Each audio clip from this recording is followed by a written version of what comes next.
Toi le Dieu grand et redoutable. Toi le Dieu puissant. Le Dieu qui nous délivre. La brache caros sataraya da brania paros. Le croissanta la bahante de debosha carayabas. Le brachata la mante de bosiata. Korabante de dos sacra hashakata la bahante de dos. Korabaji kataya manta la gora kande de bos kataya bate. Oh shalabanta la baharagata. Li krako sobra hajagedoria mante le kons kataba. Onta libra hashekara sete de bosaya.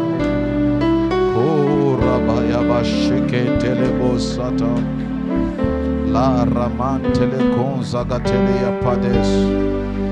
Ramashikata ya babako reta la teria. Oramanda la kante kebrege shokata la bahaya. Rata ya baseketele kozi kata kabra. Shanta kabra kasoketele bosita la bababa. Malabante le go santa la bahaya. Oh, Ramanta Labashikates Keteke Prados. We worship you, Lord Jesus. We sanctify your holy name. You are worthy. Lama Geleatos. Merci pour ta précieuse présence. Merci pour ton esprit et ta gloire en ce lieu. Merci, Saint-Esprit. Nous sanctifions ta présence, nous saluons ta présence.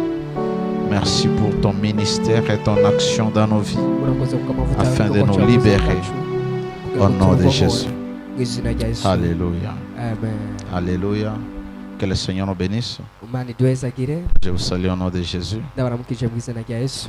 Alléluia. Depuis hier, nous avons commencé notre séminaire sur vaincre l'esprit des serpents. Je ne vais pas rentrer dans tout ce que j'ai dit parce que enseigner sur l'esprit des serpents, je ne peux pas le faire dans 3 jours. Alléluia. Amen. Je vais lire un passage dans le livre des Psaumes, chapitre 91, verset 13.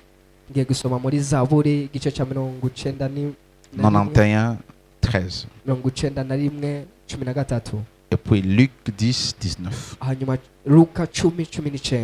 La Bible dit dans Psaume, tu marcheras sur les lions et sur l'aspic.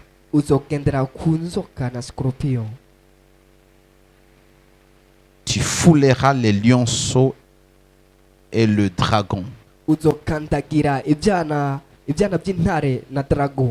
L'aspic, c'est le serpent qu'on appelle aussi la vipère.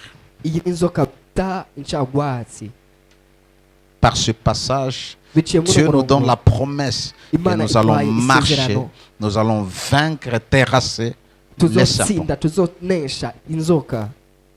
Luc 10, 19, la Bible dit, voici, je vous ai donné les pouvoirs de marcher sur les serpents et sur les scorpions et sur toute la puissance de l'ennemi, et rien ne pourra vous nuire. Ce n'est pas une promesse. Le premier verset est une promesse. Le second n'est pas une promesse. Le second est un fait, est une réalité de la nouvelle création en Christ.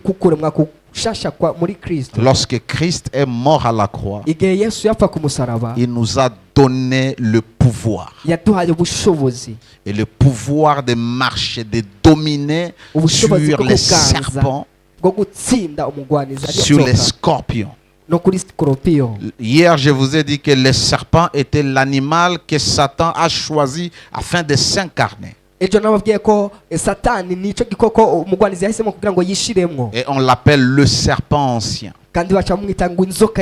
Mais lorsque dans ces passages on dit les serpents, cela signifie l'influence satanique, les puissances des ténèbres.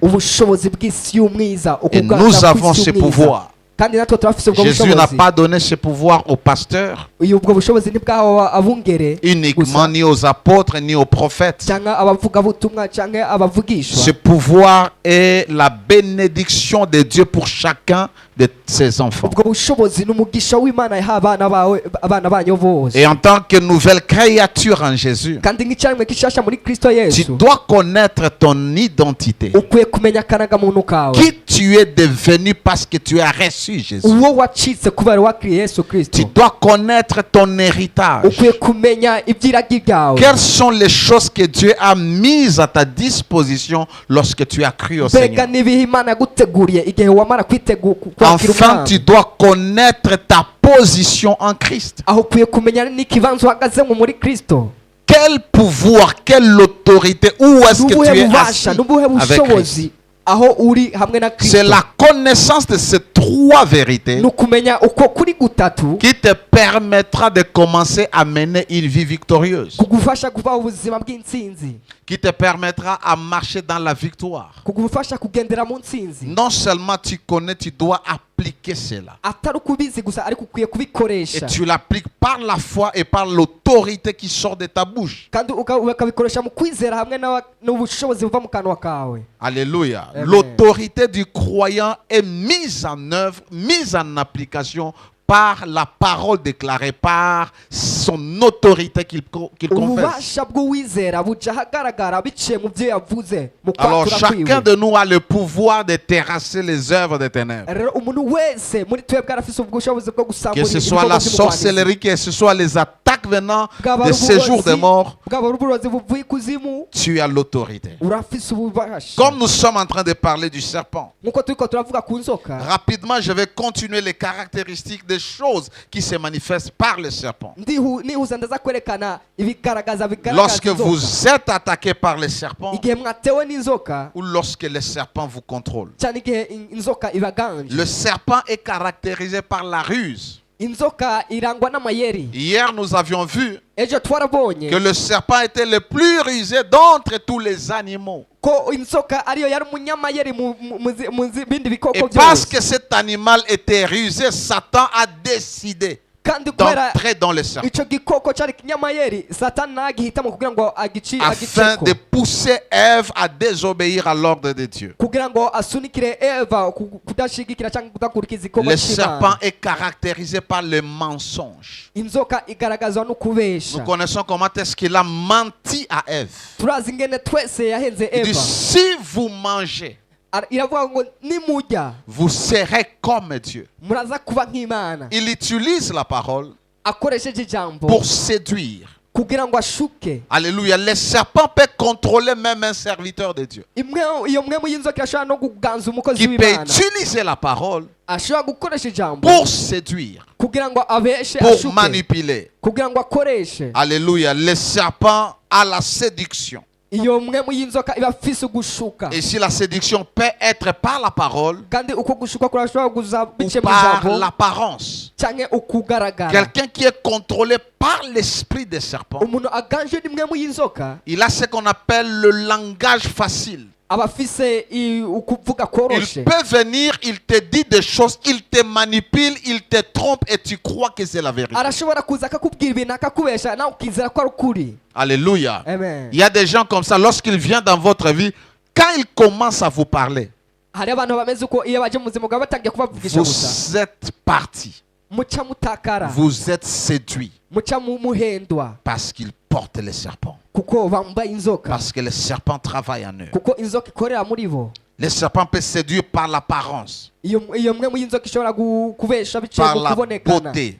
biciye mu bwiza. Alléluia. Amen. Le serpent a la capacité de falsifier la vérité. iyo mwe mu y'inzoka irafise uburyo ihindukiza ukuri ikakugira ububeshi. Alléluia. C'est Amen. ce que le serpent a fait avec Ève. Ico nico iyo nzoka yakoranye na Eva. Et lorsqu'il falsifie la vérité, le but c'est amener la confusion. igihe yagira ukuri ikinyoma kwari kugira ngo izane C'est kuzazanirwa fausser la perception. Il y a une perception que Ève et Adam devaient avoir, mais lorsque les Hariho serpents ukubona le kanaka. parlent, ils changent leur manière adamu na de eva se bari voir. bafise ariko igihe iyo nzoka yaza ibirabahindura babona ukundi Ils gutandukanye s'émanaient n'uko le babona doute babona. sur la promesse de Dieu. acazana ugukekeranya ku by'imana yasezeranye Alléluia. Le serpent est caractérisé par la convoitise. iyo nzoka igaragaza no kwipfuza k'umubiri Quelqu'un qui a beaucoup de convoitise umuntu yipfuza cyane est animé par l'esprit des serpents. uwo aba aganjwe n'imwe mu y'inzoka Le serpent est caractérisé par la tentation. inzoka igaragazwa no gutera umuntu Une personne qui aime tenter les autres est influencée par umuntu akunda l'esprit des serpents. kugerageza abandi uwo muntu aba akoreshwa n'inzoka Je suis en train d'aller vite ndiko ndagenda nihuse parce que je vais développer autre chose après. kuko hari ibindi nza kwigisha Le mu serpent nyuma est caractérisé par l'incrédulité, iyo mwe mu y'inzoka igaragazwa no kutaba umuntu we par l'orgueil et l'arrogance.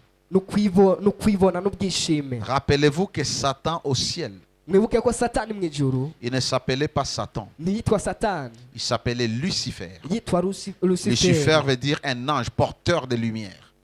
bivuze ngo umuntu yambaye Mais à cause de son orgueil, ariko kubera ubwibone bwiwe il a été précipité. yarakubiswe hasi Et yarashibuye Lucifer n'a pas supporté de voir Dieu créer un homme qui va porter la gloire de Dieu. kandi Lucifer ntiyemeye cyangwa ntiyaryohewe kubona imana igiye kurema umuntu Ainsi, il était jaloux, il était aho yaramugiriye orgueilleux, ishyari, arrogant. aho yaragize Il a iby'ubwibone envié la place de l'homme, c'est pourquoi il l'a détrôné. ica ishaka kuja mu kibanza cy'uwo muntu niyo mpamvu yaje kumwonona L'esprit des serpents, imwe mu y'inzoka à cause de l'orgueil, kubera ubwibone veut la chute des autres, ibishaka ko abandi veut bajya la hasi disgrâce des autres. ibishaka ko abandi babura ubuntu imbere y'abandi L'esprit des serpents imwe mu manipule. y'inzoka C'est irakoresha un esprit manipulateur. ni imwe mu ikoresha Et il y a abandi des gens qui peuvent vous manipuler. kandi hari abantu bashobora kuba C'est pourquoi vous devez avoir bakababesha. un esprit supérieur, niyo mpamvu ukwiye kugira imwe ikuze un iri hejuru esprit fort. imwe mu ikomeye Parce que lorsque le serpent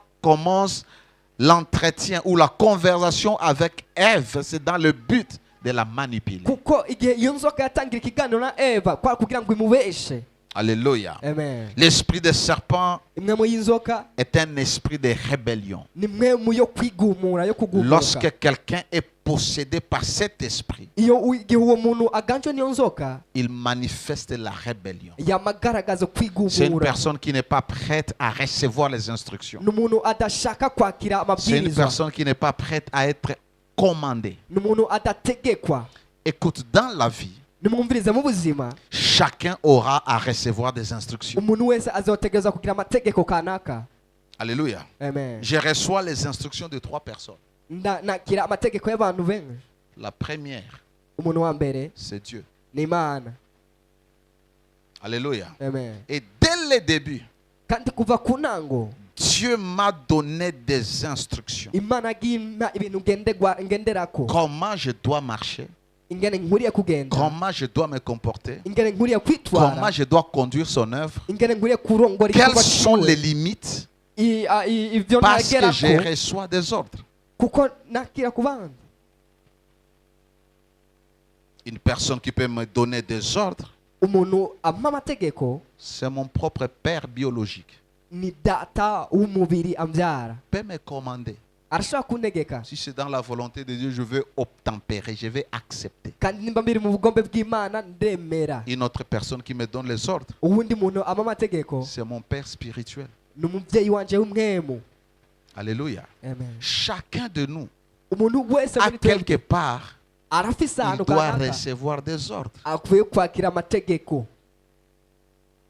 Si tu n'es pas prêt à recevoir les ordres, utiteguriye kwakira amategeko c'est que tu as en toi la rébellion. nuko ufise muri wewe Et la ukwigumura rébellion vient de l'esprit des serpents kandi ukugumuka biva kuri qui s'est satani rébellé depuis le wewe commencement. yagumutse ku buhera ku ntango Et la Bible l'appelle le fils de la rébellion. kandi bibiliya ivuga ngo umwana w'umugumutsi Alléluia. Amen. Là où il y a l'esprit des serpents, les gens Hari aiment apporter mwemu. les divisions. ahari mwe mu y'inzoka abantu bakunda kuzana ugutandukanya kwicamwo ibice Quand vous voyez dans un groupe, dans une église, dans nimwabona une mw'ishengero dans mu une mugwi famille, kanaka, il y a déjà umuryango des kanaka, petits groupes. hari ubugroupe umugwibugwi sachez que le serpent est à l'œuvre dans ce groupe. mumenye ko inzoka yamaze gushika ku gikorwa Parce que la volonté de Satan, c'est de diviser. kuko ubugombe bwa satani ni ugucamwo ku bice gucamwo Rappelez-vous que ibice lorsque je parle du serpent ici, je suis en train de parler de Satan. mwumve neza igihe ndiko ndavuga inzoka ndiko ndavuga satani. Alléluia. Amen. Diviser les gens. Gutandukanya Vous abantu pouvez être bien, mais lorsque les Moi, je frères suis entrent dans le groupe, lorsque la sœur vient, même si vous vous aimiez, même si vous étiez unis, on va vous diviser. naho mwoba muri umwe mukagaburika. Alléluia. Amen. Alléluia. Amen. Il y a des gens qui arrivent à haïr d'autres personnes tout simplement parce qu'on lui a dit quelque chose. hari abantu bashika ahantu bakanga Pourquoi? abandi Il y a kubera un bavuga venin. ibintu. kubera iki barabateye ubumara. Tu n'apprécies plus quelqu'un, ntunezererwa umuntu tu n'aimes pas la sœur, ntukunda mwene tu n'aimes so, pas le frère, ntukunda tu n'aimes pas umwene le wanyu, pasteur, ntukunda parce que umupasiteri quelqu'un est venu te dire des choses. kubera hari umuntu yaje kukubwira ibintu Dans ta marche avec Dieu, mu rugendo rwawe n'Imana. apprends à connaître la voix de Dieu. wige kumenya inzira y'Imana. Apprends à connaître ce que Dieu te dit. wige kumenya icyo Imana Si ikubwiye. Dieu me dit que, si quelqu'un vient me dire que tu es mauvais, umuntu naza kumbwira kuri mubi n'est-ce pas, j'écoute Dieu. mbega je sinumva Je dois Imana demander à Dieu. nkwiye kubaza Imana Parce qu'il peut être mauvais chez toi et pas mauvais chez moi. kubera yoshobora kuba mubi kuri wewe atari mubi kuri jewe. Tel pasteur, tel prophète est magicien, Oui, est sataniste. Tu pasteur. ramasses des choses akoresha ubuntu bw'umunyamareba fabriquées par les serpents, ukaca ufata ibintu byakoze propagées dans n'inzoka les réseaux sociaux. ukaca ubishyira kuri rezo Et tu sosiyo prends ça, enfant de Dieu, kandi ukaca ubifata qui nk'umwana écoute w'Imana Dieu. yumva Imana Et tu crois à ça. Qu'est-ce que Dieu kandi t'a dit? ukabyizera. mbega Imana yakubwiye iki? Moi, je m'étonne que les Je enfants de Dieu ndatangara abana b'Imana croient beaucoup plus aux réseaux bizera sociaux. cyane ibyo byo muri Qu'à rezo Dieu. sosiyo gusumba Imana. La Bible dit ceci, maman. Bibiliya avuga gutya mama L'esprit en nous rend témoignage. ati mwe muri twebwe irashinga intahe. C'est-à-dire, tel que je prêche là, si je suis faux, bivuze nk'uko ndiko ndigisha ngaha nimba et ndiko tu es mvugisha un ibinyoma, enfant de Dieu, tu as uri l'esprit umwana de Dieu, w'Imana ufise mwe yera il must be a testimony. Il doit ategereza kuba témoigner dans intahe. ton cœur. Non, non. akwiye kugushingira Même si intahe. cet homme enseigne, ati naho uno muntu ariko arigisha mais je ne sens pas dans mon cœur. sindiko ndumva neza mu mutima wanje. Alléluia. Amen. C'est ça l'esprit de Dieu. uwo ni we mwe yera. C'est pourquoi il y a des gens, quand on me dit tel, il est mauvais. Je dis, non, non, niyo non. mpamvu hari abantu iyo bambwira ngo uriya ni mubi Non. mvuga toya Il n'est pas mauvais, il est bien. nameze nabi ameze Parce neza que je sais le kubera témoignage de ndazi mon esprit. intahe ya mwe Et wanje. quelqu'un peut paraître vrai. kandi hari umuntu yoshobora Quand je kuba ameze regarde, neza igihe ndavye avuga toya L'esprit. mwe Peu importe ce que la personne fait. ataco bitwaye ibyo Mais umuntu mon akora esprit témoigne ariko imwe yanje ikavuga que toya même ce que la personne fait là ati n'est naho pas uno muntu vrai. ariko arakora ibi ntabwo ari w'ukuri. Parce que quand l'esprit t'influence, il te séduit. kuko igihe mwe yera akuganje Et beaucoup de gens sont séduits comme ça. kandi abenshi barabeshwa nk'uko Les divisions hakaza dans la gutandukana famille, mu muryango, les petits groupes, ubugrupe À ubugwi l'église. ku ishengero, les protels, les protels, ababrotoe de tel pro, les brotel gens de tel frère, aba les pro Achille. abene ashire bene naka. Non, à l'église, nous sommes les enfants d'un même père. ku ishengero turi abana b'umubyeyi umwe.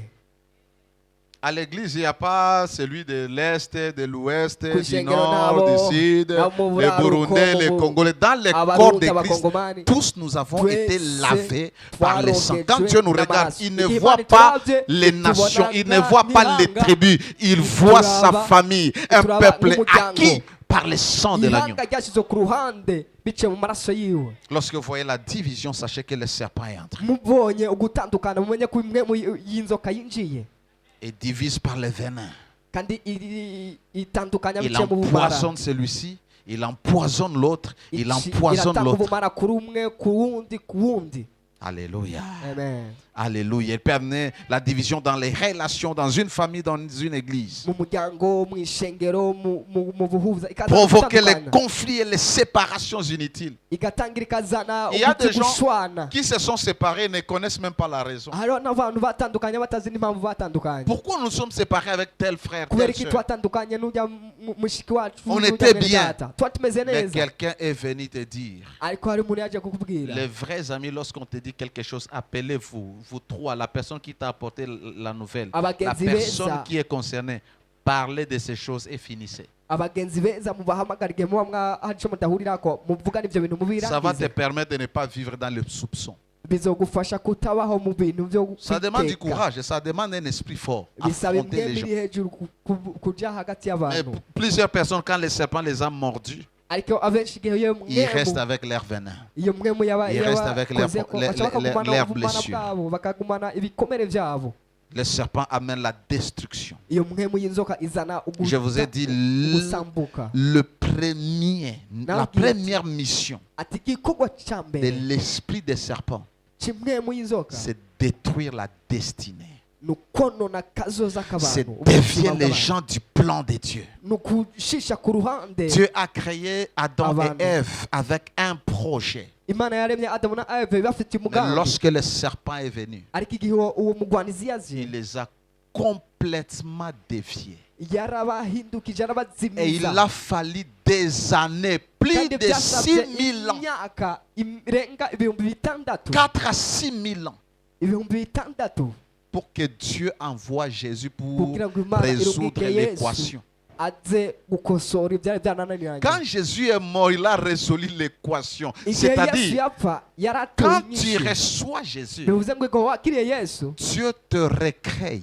imana ikikurema C'est gushasha pourquoi la Bible t'appelle une nouvelle niyo mpamvu créature. bibiri ivuga ngo uri cyaremwe gishasha C'est-à-dire, Jésus te ramène dans la position initiale bivuze ngo qu'Adam yesu avait akuzana avant sa chute. akuzana hahandi À la Adamu place de yari domination, imbere y'uko à la agwa place de la mu ressemblance de Dieu. kibanza cyo gusa n'imana mu kibanza cyo kuganza Alléluia. Ça, Amen. tu le connaîtras dans un de mes livres sur la nouvelle création et ses réalités. kandi ibyo uzobimenya mu gitabo canje ari byo kuremwa kushasha Vitabu ni ya Ibyaha. mingi sana. ibitabo yaranditse Alléluia. amen Alléluia. amen L'esprit des serpents impwemu y'inzoka a ce qu'on appelle le manque d'un cœur repentant. iba ifise icyo no kwita kubura umutima wihana Sasa shetani alijuaga kama Mungu ni misericordia, Mungu ni mwenye rehema, satani azi ko imana ari nyene imbabazi nyene impuhwe lakini akufikiriaka kulomba msamaha. ariko ntiyigeze yiyumvira gusaba imbabazi Il savait que Dieu est miséricordieux. yarazi ko imana ari imana nyene impuhwe Dieu est compatissant. Dieu ne peut pas détruire. imana ntishobora gusangangura Dieu est prêt à pardonner, peu importe les péchés. imana iriteguye kubabarira ataco bitwaye Mais icyaha à cause de sa rébellion, ariko kubera ubugumutsi à bwiwe cause de son orgueil, kubera ubwibone bwiwe son cœur ne pouvait pas se repentir. umutima we ntiwigeze wiyumvira kwihana Il y a des gens, regarde même dans la vie de tes enfants, il y a des enfants qui ne demandent jamais pardon, même si tu vas les tuer, ils ne vont hari pas demander abantu pardon. urabona mu buzima Piga bw'abana bawe uwa, naho wobica msamaha batigera basaba hataomba. imbabazi nasaba imbabazi naho womwica kubera Non iki seulement l'incrédulité, le serpent endurcit le cœur. ukugumya umutima akawugira ibuye Manque d'un cœur repentant. kubura umutima wihana On écoute la parole, Dieu nous turumva martèle, ijambo on ry'imana rentre la même personne. turataha ariko tukaguma turi ba bandi nyene On a blessé les autres, mais on ne demande pas pardon. twarakomerekereje abandi ariko ntitugira Et tubasaba les gens imbabazi aiment, là où ils vous ont blessé, au lieu de vous demander pardon, ils vous amènent des cadeaux. C'est pourquoi, maman, kandi abantu barakunda bwanako munashwana.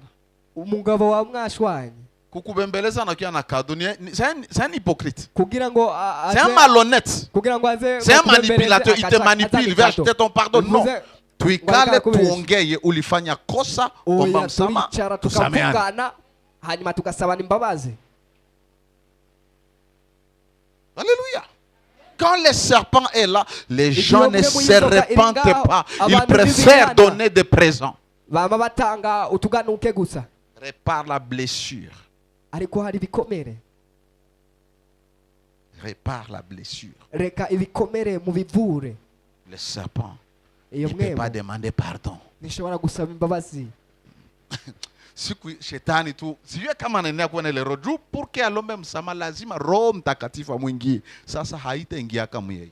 rero sinzi ko yogira n'ubwo buntu kuko kugira ngo asabe imbabazi byose ko mwe muyara amwinjira muri we rero nibyo Na kunda porque Roho Mtakatifu ingie ndani ya Yesu, ndani ya shetani lazima ampokee Yesu kama Bwana na Mwokozi. kandi kugira ngo mwe muyera yinjire muri Shetani nuko yokwakira Yesu nk'umwami n'umukiza Na hauwezi hata siku moja na kandi kama niyo shobora Yesu avuga Yesu il est le premier né de toute la création, maki anamshinda pia. niwe kiremwa ca mbere mu byarimo byose bivuze ngo aramuruta.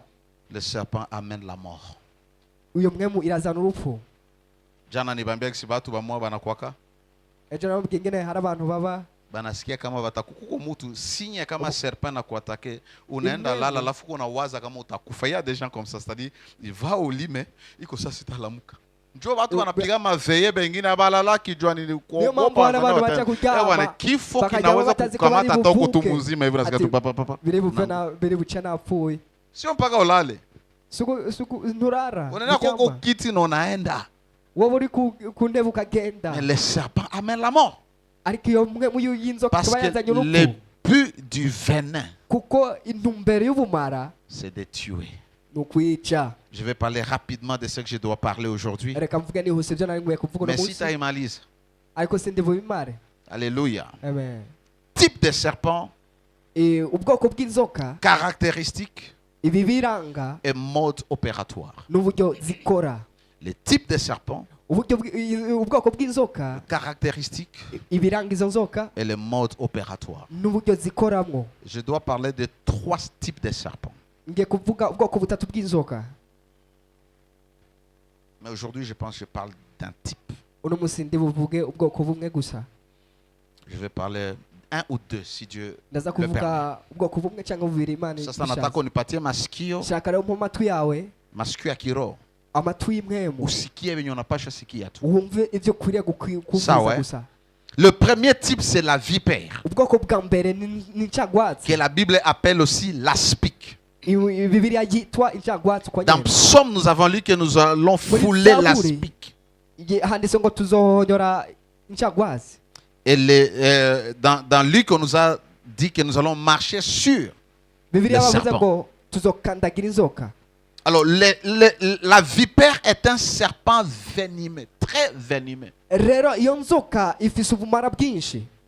Et le venin est Kandi ubwo mortel. bumara burica.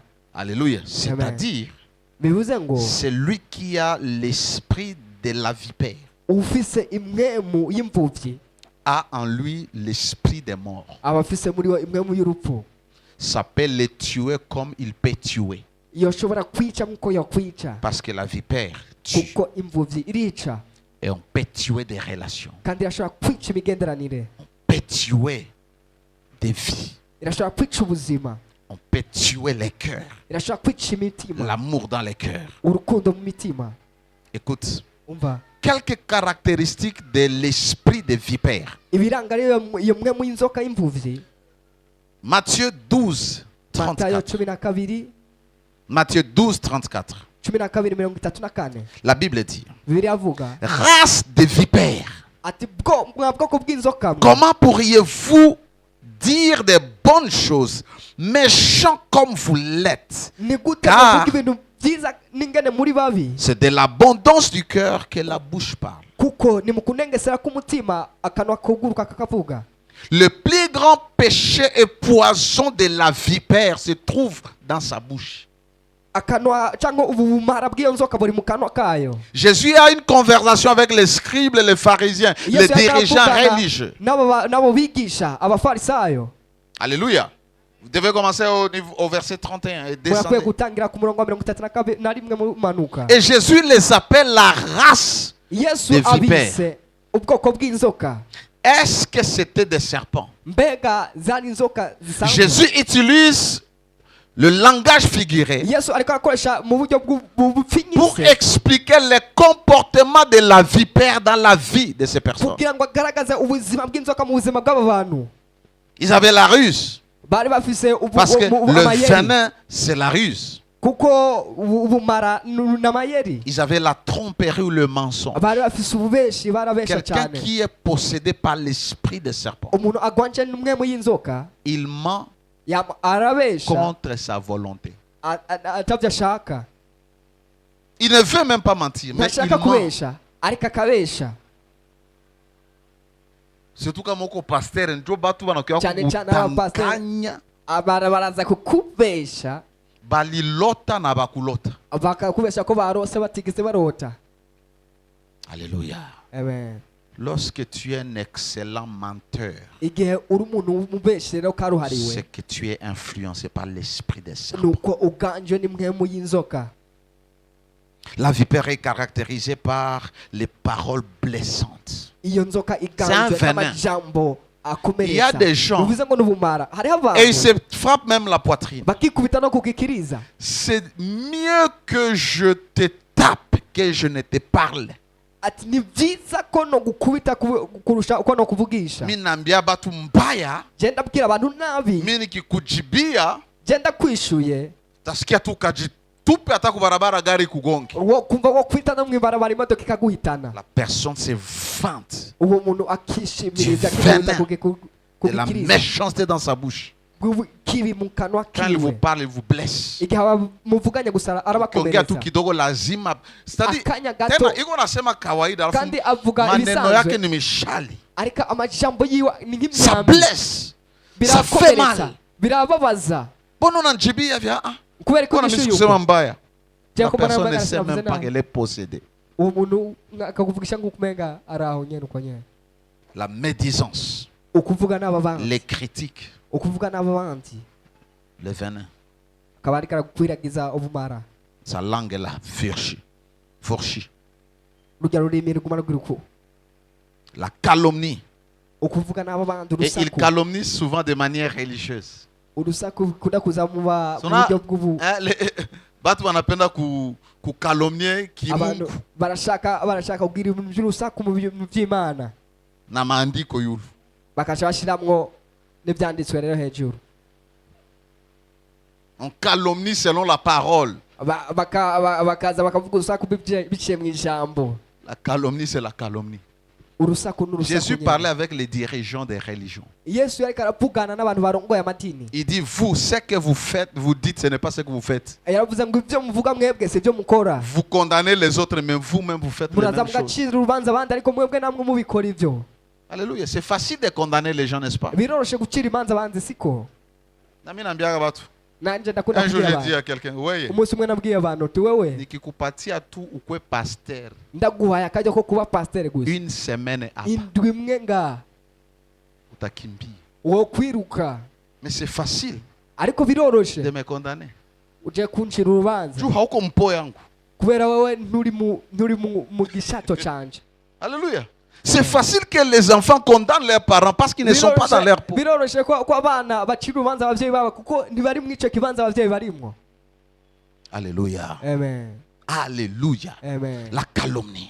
Urusaku Kwanza maandiko yanasema hivi. ati mbere ibyanditswe bivuga uko. Alléluia. Maandiko yanasema hivi. Ibyanditswe bivuga uko. Umunsi umwe Un jour j'étais il y a plusieurs années. haciye imyaka myinshi Mtu mwana kuya hapa. umuntu umwe yaje ngaha. À l'époque on quittait ici à 14h. Ubwa mbere twava Les ngaha cultes commençaient à 9h. ubu amateraniro yatangira saa On 3 quittait à 14h. tukava ngaha saa 8. Pasteur mnakawia sana nikamwambia Ati bon. pasteur mwe munateba cyane. Ndamubwira ati Non, Mungu ni Mungu wa ordre. Nikamwambia sasa Oh, ya, Mungu imani ile imana ordre mategeko. Bega alikwambia iyo hapa tegeko. nafanya desordre. yakubwiye ngo ngaha niyo waje kutangira. Alikwambia alifanya desordre hapa si Yakubwiye kwenda ngo ngaha overtime. uze utange bitatunganye Mama, ngaha nishakaenda uko mkanisa. bitatunganye. Nishakaenda mkanisa 8h. Je nagiye mu ishengero Nikatoka ko saa 18h. avayo saa 12 z'umugoroba. Ase ni mbaya. Alléluia. Wakati unazoea presence ya Mungu, Igihe wamenyereye kubaho kw'Imana upendaki ingine presence. nuwo ushaka ukundi kubaho kwayo. Ushaka Eh? ukundi kubaho kwa ariko ko. Wakati unazoea presence ya Mungu. Igihe wamenyereye kubaho kw'Imana. Unajua ile wakati Urazi uwo mwanya hapa ilikuwa ni festival ya maprofesi. hari ubuvugisho Festival ya budasanzwe. magerison. Hakuna mwataenda. Ugukira Utaenda kudasanzwe. Nta muntu uko ataha. unachunga time yako. Urarindira nawe mwanya wawe. Alléluia. Amen. Alléluia. Amen. La destruction par les paroles, les fausses accusations. Ukunona abandi bice mu majambo kwagiriza abandi bibi. On témoigne faussement des gens. Bakaca bagenda bakuvuga nabo umuntu. C'est le serpent. Ni mwe mu Surtout mbi. kama mtu Inzoka. anaanza kukuchukia. Cyane cyane igihe umuntu atangiye kukwanga. Hakuna kenye hata kusemea. Na kimwe atokuvugira. Fausse accusation. akaza kukuvugira ikibi serpent. imwe mu y'inzoka. Alléluia. Amen. Autodéfense. ukwigwanira. Quelqu'un qui a l'esprit des serpents, umuntu afise imwe mu y'inzoka il a ce qu'on appelle l'autodéfense, aba afise ukwigwanira, l'autojustification. ukwivugira. Anataka kujitetea. Wewe washaka kwivugira Juani unakuya nyuma. kubera ko waje ubwa Oh, nyuma, anaanza justification. acatangira La gusigura, justification est du diable. kandi ukwisigura nuko umugwanizi. Satan, d'où viens-tu? Satani uvuye. Oh, nilikuwa napiga nashuka napanda. nariko ndajaria nariya. Autojustification. ukwivuga. Tu n'as pas besoin de te justifier. Ntukeneye kuza Tu kuvuga es ngo usigure fautif, cyane. accepte ta faute. Nimba uri mu makosa, emera amakosa yawe. Moi, je n'aime pas quelqu'un qui commence à venir m'expliquer des choses. Zeshishaka umuntu aza Sipendaki vitu virefu machin. Sishaka ibintu Kila birebire mu kitu yako tu buzima bwanjye. time, je n'aime pas Atari des mu choses mwanya. longues à Sishaka part ibintu- kuhubiri. sishaka ibintu biza kumara umwanya atari kuvuga ubutumwa ngaha. Alléluia. Amen. Sitaki kitu kirefu maisha. Sishaka ibintu Vitu birebire yote mu kwa buzima bwanjye. speed fast. Shaka ikintu kinyarutse. Sasa usianze justification midi à 14h. Rero ntutangire kwisigura kuva Jua nini mu gatondo ukukuya gushika mercredi na mu gitondo. ujiandikisha? Nilikuwa mpeshe. kubera iki Wabara. nakubwira kuyandikisha Oh, nilikuwa niwandikisha natafuta kuya. nari Kisha nashaka bakaniita kuza bilimani. hanyuma barampamagara ruguru Nikaenda kwanza muona muyomba nimuulize kama nitaenda bilimani. ndagenda kuraba abo mu muryango numve ko nogenda kwisigura. Alléluia. Quand tu vois quelqu'un se justifier trop, igihe ubona umuntu yisigura cyane c'est-à-dire il y a un esprit qui le contrôle. bivuze ngo hari imwe mu kana kimuganje, Un esprit religieux. imwe mu y'idini. Unako bato batembea na Mungu kiimani wala kirelation, wanatembea na Mungu kidini. Mungu hana dini na Murazi ko Mungu hari haiko abantu wa madini. bagendana n'Imana bifatikije idini atari uko Dieu bakunda n'est Imana. pas religieux. Vous savez Imana que si Jésus Imana n'est pas y'idini. chrétien. Mbega murazi ko Yesu atari umukristo. Yesu muona aomba sio Yesu Mkristo. uri kura usenga si umukristo. Tuko wa Kristo. Wewe tuko Kristo. uko wa Kristo. Tu Wewe appartiens uri à Kristo. Christ, mais Uri ton wa Christ Kristo. n'est Ariko pas Kristo chrétien. wawe si umukristo, Il est Dieu. ni Imana. Sasa hivi yote tunapanga si Reba ni ibintu byose prinsipe dushiraho twebwe. zetu wanadamu, Ni twebwe abantu tubishiraho, sio Mungu. ntabwo ari Imana. Mkwe mnavala vitambala mkanisa, Mukuze sio murambara Mungu, ni ibitambara sie mw'ishengero, tunapanga. si Imana, ni twebwe Tukwe na tubishiraho. kula meza ya Bwana kila siku dimashe, wala Tuzoze kila siku tunafungura tukikutana, kwanza mera na- wala mara moja kila- kumwezi, buri sio wa Mungu doktrine, ni watu wanaikaa abantu wanapanga. babishiraho bakabishiraho bakabipanga. Haleluya. Amen. Sasa zile zote masheria ni wanadamu. Rero ayo andi mategeko yose Un n'abantu. esprit religieux, on veut condamner Imemu. tout sur base. Non, on ne doit pas faire ça. Rero Bibliquement parlant. Écoute, bagacira imanza abantu ngo ko Bibiliya ivuga ngo ntibikwiye kugenda uku bibajije ku sitaki madini niseme yabo. hapa juu kuko wachanga na isemeaka ndani ya classe de disciples. Aha, aya ndakunda kubivuga mu ishuri ry'abigisha. Hii Biblia yako wanadamu waliandika, sitadi wana raisonner, wanaandika, Bibiliya sitadi wanaweza. yawe n'abantu bayandika bivuze ngo bariyumvira bakandika. C'est la parole. Vous savez qu'il y a des choses de la parole de Dieu qui ne sont pas dans ta Bible. Ni ijambo ry'Imana. Mbega urazi Et ko hari ibintu pourquoi ils ont by'Imana- enlevé ça? Ce sont des hommes.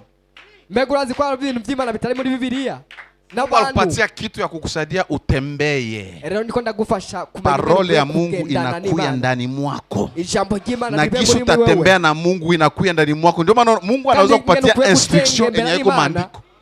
bikwiye kuba ibyawe. Niyo mpamvu Imana yaguha itegeko atari iry'iwanje. Utatembea gisi vitu haviandikiwe, sasa utafanya. Wowe ukagenda nk'ibintu bitanditse uzoca umimera gute? Ceux qui sont fils de Dieu Abana b'Imana sont conduits bararongorwa par l'esprit de Dieu. na mwemu yera w'Imana. Maandiko yakasema quelqu'un parmi vous est malade, qu'il appelle les anciens. Bibiliya avuga ngo iyo umuntu Sasa arwaye, ukibakia amagara kuile y'abakera. andiko, kuko siku itaka Abakama. ancien telefone yake haipiti. Rero ari umunsi uzohamagara uwo wa kera telefone ugasanga ntayihari. Ndio maana unapasha kujua kulabra skatori Niyo ya mpamvu ukwiye kumenya gusenga. Alléluia. Amen. Un jour on m'appelle, oh ta fille elle est Mon malade, on Seigneur. l'amène à l'hôpital. Ah bon? Baramamagara ngo umukobwa wawe baramujyanye ku bitaro. Je dis, mon enfant ne peut pas être malade. Elle ne Ndavuga peut ati, pas être umwana malade. wanje ntiyoshobora Elle ne peut kurwara, pas mourir, elle ne doit ntiyoshobora pas mourir. gupfa, kandi nategerezwa gupfa. Et j'ai commencé la cross katakaya. Tangira gusenga. J'ai dit Seigneur, moi, Navuga ma aravuga fille, jewe. never. I cancel that. Nimbishobora J'ai kuba. annulé la mort dans une seconde. Na hagaritse Sichungi urupfu munota umwe. kuita mzee wa kanisa Sindinde ampakale kuhamagara. mafuta alafu maombi ya imani itamponya Mutama mgonjwa. w'ishengero ngo aze asika amavuta asenga amasengesho yo kwizera. Sois conduit par l'esprit de Dieu. Reka uyobogwe na mpemu yera Ne te w'Imana. borne pas par la religion. Nurongogwe La n'idini. religion est une prison. Idini na gasho. Ongozwa na Mungu. Rongogwa n'Imana. Hii ni guide. Aha aya nawe Ni turongorewe. kama constitution. Kandi ni Tembea Mungu hivi. wanje. Inakuonesha Tugenda uku. Mungu, Bikwereka Imana mipango ya Mungu ibyo Imana ishaka na avenir yetu. na kazoza kacu. Ukishamjua Mungu, Umaze kumenya Imana, unajua mipango ya Mungu, ukamenya ibyo Imana ishaka, anakuonesha gisi ya kutembea acha kwereka ingene juu ufikie kwa ukwiye avenir iko nayo juu ya kugenda maisha yako. kugira ngo ushike hari ukwiye gushika. Lakini religion itakuborne. Ariko niwaja mu idini nizokuzibira. Le parler en langue dans la Bible, mais mpaka saa iko bakristo wayaiminia kama inabidi kusema mulugha wala tena useme mulugha, Kuvuga unasema mundimi, mulugha kuvuga gisi mundimi, unataka, alafu biri muri Roho Biblia. Mtakatifu anakupa maneno. Kuvuga mu ndimi muri Biblia ariko gushika n'ubu hari amadini batemera ko bavuga mu Il ndimi. parlait selon que l'esprit leur donnait la capacité. C'est-à-dire, et d'abord, ils ouvrent la bouche, ils parlent, maintenant l'esprit les rend capables de prier. Bivuga ngo barasenga nko mwe Lakini yara religion gusenga. hapana. Ariko idini nizokugira ngo ya Hakuna batu sasa wananichanganyaka mie. Sawa watu wanataka wa Pentecôte. n'abantu rero jewe ba Et ils sont des pentecôtistes, mais ils ne parlent pas en langue. Mais c'est quel Pentecôte? Parce que le pentecôtiste est venu le jour où les gens commençaient à parler en langue. abapantekote baye umunsi batangira kuvuga mu ndimi En tant que doctrine, parce que la Pentecôte a commencé dans l'Ancien Testament. kuko pantekote Ne yatangiye sois pas mu isezerano rya religieux, kera. sois un chrétien. N'umuntu Porte uwo la ari vie mu de idini, Dieu. Ne marche umuntu pas afise selon ubuzima la loi. bw'Imana, Marche ntugendere par l'esprit. ngendana na mwemu nugendere mu La loi mategeko, tue, ibyagezwe. l'esprit vivifie. Ibyagezwe birica ariko mwemu yera atanga ubuzima. Alléluia. Amen. L'esprit religieux, ces gens-là, ils persécutaient les prophètes. Yica ihama abavugishwa n'Imana. Quand l'esprit des serpents prend les dessus, les serviteurs de Dieu sont attaqués. Ifashe miri abakorera Imana Usione aba barategwa. watoto biko wanapigwa vita, wanasemewa, Nubone bano bantu bose bavugwa iko na waatake. hariho inzoka iriko irabatera. Forme de complot. Celui qui a l'esprit de la vipère tend des pièges. Umuntu afise Vous savez qu'il y a des gens qui aiment piéger les gens. aratega imitego Tu abantu. uingie mu erreur. Aragutega imitego kugira ngo winjire mu ikosa. Akufanyishe kosa. Agukoresha ikosa gusa. Njoo kule bavoise banasema kama akusimbisa tushi. Nuko nyene bakivuga hari. Una maana kusimbisa tushi. Sasa muko mu terrain en football. Bivuze ngo muri tere muri ko murakina Alafu uko hapa ku surface de réparation mwe bamuye football mushika msikie. hariya imbere mugo bamuzinde. Alafu anakupiga kabumbu hapa kumkono wako. Akaca gukubita rero ku Juu ampe penalty. kurutoke. Il y a des gens comme ça, ils te font faire des fautes. Ils te font entrer dans des erreurs. bakabinjiza mu makosa. Parce qu'ils ont l'esprit Kubera bafise imwemu. de la vipère. Imwemu y'inzoka. Alafu ubaba huyu ndio maana Biblia inamwambia kila kitu sasa kiko ndani lazima Mungu akupe ufunuo. Imagine baba mzima. Ikintu cyose ukwiye kuronka Tena banaita ishurirwa. les bénédictions prophétiques de Jacob. Biblia ngo migisha. Sasa kama uko mwalimu y'umugisha uko wa vitu Yakobo. vingine hauwezi kamata kama baraka hapa. Rero uri umuntu ari ibintu totora nk'umugisha nga. Genèse 49:17. Itanguriro 49. Alafu kuna tabiri mtoto wake atakuwa aje. Dan sera un serpent sur le chemin. Baba anatoa decret mtoto wake lazima awe nyoka. Umupapa avuze ngo umwana Une vipère sur les sentiers. akazoba inzoka ku nzira. Mordant les talons du cheval Igakomora pour que le cavalier tombe et à la renverse. bagwe. Alléluia. Amen. Kitu kenye vipère na manyoka za mingi zinafanyaka ni kuya kujidisimile, kujifichika. Alafu anakuwa anachunga atake. Iyo inzoka zizi no kwinyegeza zirindiriye ico gitera. Alors, lorsque je parle de la dissimulation ici, je parle du camouflage. Kuna watu wanaweza ingia hata maisha yako. Nuko yozana Anajifanya rafiki. akigira umugenzi. Kesho akupike, kugira ngo ejo akudetruire, ajue makosa, agukorereko. ajue historia yako, Amenye- ajue faiblesse zako, kesho anakuharibu. Ndio maana Amenye- lazima maisha yako iwe verrouillé. amenye intege nke zawe, amenye amakuru yawe. Niyo mpamvu ukwiye kwikingira kuko ejo ashobora kukonona kugusambura. Même moi, ton pasteur, il y a Non, des je choses, vois- tu viens dans mon bureau qui Je ont... vois mon pasteur. Ini simwambie bakia nayo. Hari ibintu byo utombwira ugumana. Alléluia. Amen. Les gens qui te connaissent le plus, c'est facile de te détruire. Abantu bakuzi cyane biroroha cyane ko bagusambura Parce que ce sont les danes, les vipères. kuko Ils n'inzoka entrent bonnement. baza buke Utaratibu. buke, Wanakuja kiulaini. baza buke buke pole pole, Na unajifungua. bakaca biyugurura. Sami hapa. Nkajewe nga Siwezi kujifungua kwa mtu. sinshobora kwigurura cyangwa Sauf umuntu kwa uwo ari we baba wese yangu wa kiroho. atari ku mubyeyi wanje w'umwemu. C'est kama niko na struggle saa hii, sitakiwa kuambia. Naho noba merewe nabi ngaha sinoza kukubwira, Temwambia mwatanisaidia. nobwira umuntu yomfasha Juu mtu mwingine akijua tu kosa yako, kuko hari umuntu amenya ikosa ryawe anakuharibisha. aca agenda Et la akakonona, vipère est comme c'est lente. kandi iyo mwe Kisha muyizo kikuona bien positionné, anakumordre kutalon papa. ikurinze Unaanguka. kuki Même si tu étais fort, kugitsinziri il te renverse. ikaca ikugukubita hasi. Alléluia. Amen. La vipère utilise la ruse pour attaquer. Iyo mwe muyinzoka ikoresha amayeri kugira ngo Lorsqu'il y a camouflage, c'est-à-dire il y a igihe hypocrisie. yinyegeje ahantu iberindiriye, Mtu anakuwa maisha yako, muraza mu buzima bwawe lakini haiko vrai, ariko atari we, haiko genuine. ntabwo ari we.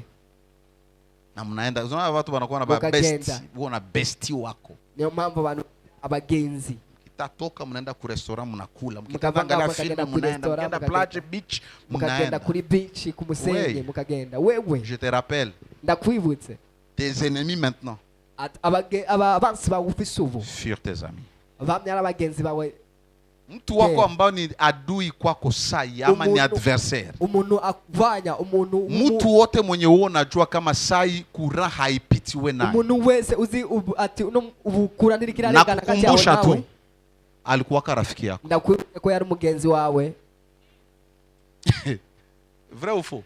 sibyo? None Nos ennemis, abansi ceux-là bacu, qui nous haïssent maintenant, abantu batwanga uno munsi furent un jour nos amis, bamye ari abagenzi bacu. furent un jour à côté de nous. Hariho umunsi bamye ku ruhande rwacu. Ndio maana wewe makini. Niyo mpamvu ukwiye kuba nkama. Na kuna watu Mungu anawaleta maisha yako just for a time.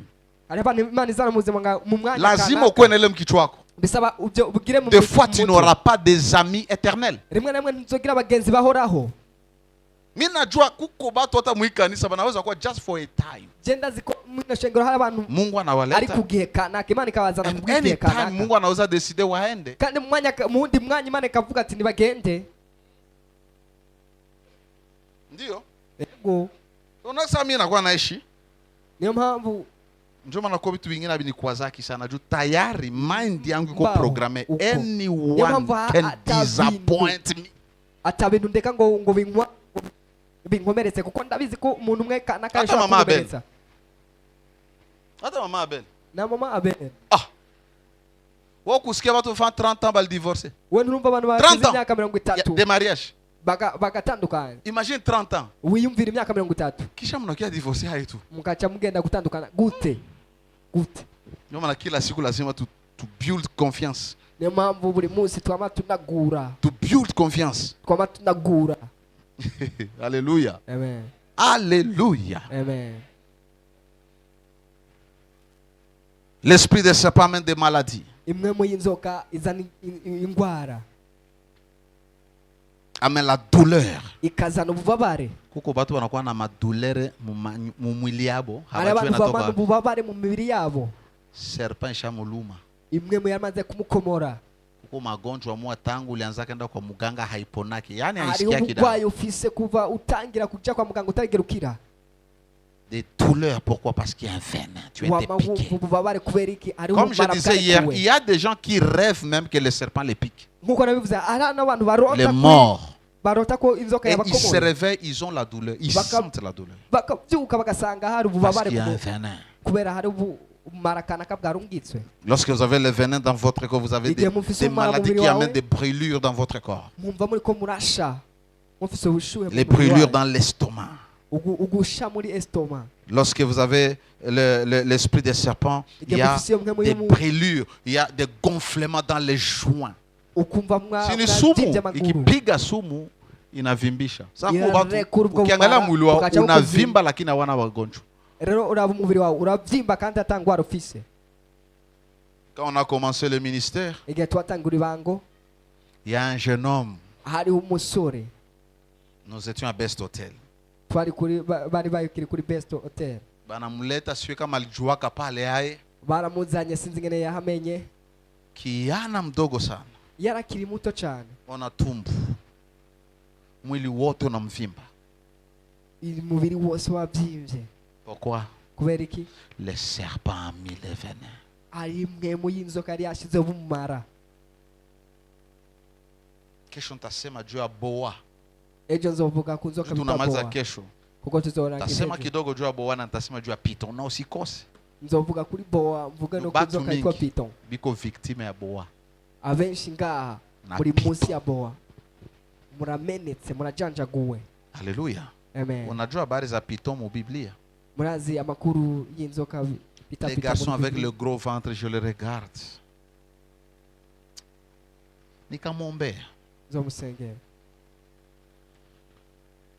Alafu nikasema mwende muuze maji pale nje. icyo gihe arababwira ngo nimugende mugura Kintu amazi kubwa. hari hanze. ababwira atanywa. Unajua mimi kuna tu dois connaître tes grâces, n'est-ce pas? murazi murakwiye kumenya ubuntu Sunaona bwanyu. nikiombea ile maji. sengera ayo mazi. Ombea maji mimi. gusengera amazi kwiwe Ile maji haiwezi kuwa ya kawaida. ayo mazi nasubira kuba Ombea ayasanzwe. mafuta, c'est-à-dire c'est quelque chose que Dieu m'a oint pour faire ça. rero gusengera ibintu ni ibintu Imana yamusigiye gukora. Hata naigusa tu hivi. naho yokora ko Kama gutya gusa lazima upone. uko ize ko gusa cukira Kaiombea tu. asengera ayo mazi Nikamwambia semaine prochaine arayatanga karibu. ati mu ndwiza La semaine uzogaruke arambwira. prochaine, la personne est venue. C'était le samedi. L'autre samedi, la Allez, personne, Kouagatanga. ventre plat, gonflement parti. uwo muntu yaje yabyimbutse byose Pourquoi? Le serpent a fait le travail. kubera iki iyo We nzoka tumbo yari yako yarakoreye muri inavimbaka wowe. ujue inavimba na wowe nini. amaguru yawe arabyimba numenye ibya We migulu inavimba haujue inavimba na nini. numenya icyatumye amaguru yawe abyimba. No, usishituke hapa kwa impact, usikuwe na shtuka zime pasteur tu ilifale tuombe yako. Hapa deliverance ya kwanza unaipataka kuneno. kandi ngaha ukubohoka kwa mbere kuronka biciye mu ijambo ntuzotungugwe.